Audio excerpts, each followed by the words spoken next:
Znaš, ja sam u ovoj industriji 20 godina. Prije toga sam bila novinar. S jednog strana mikrofona, onda s druge strane mikrofona. I stvarno je to jedna interesantna transformacija. Ali kad sam počela raditi PR, za mene je to bilo značajno iskustvo da poznajem drugu stranu.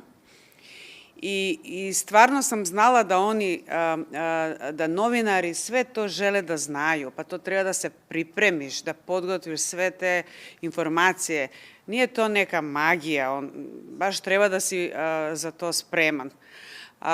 Tako da sada mislim da nije ni bliže kako je bilo ranije u novinarstvu, ali PR je dobro se drži, zato što imamo i neke druge transformacije, digitalizacije, pa sve ona ta komunikacija ima neku drugu stranu i drugu formu.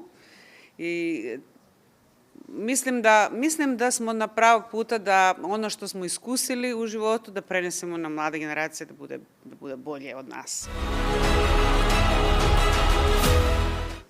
Ovo priznanje, pa nije to samo priznanje, to je nešto mnogo više. Znači, to je baš ona potvrda da nešto radiš dobro i da ima neki real impact u javnosti.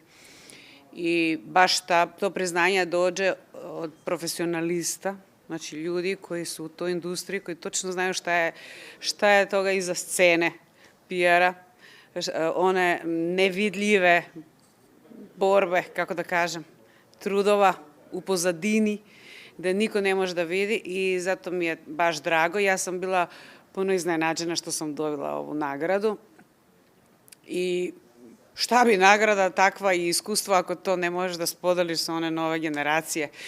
To nije moj izbor, ja stvarno osjećam da imam odgovornost da to prenesem mojim ljudima s kojim radim, ali i širom javnosti koji žele da se bave s ovom PR, recimo, poslom.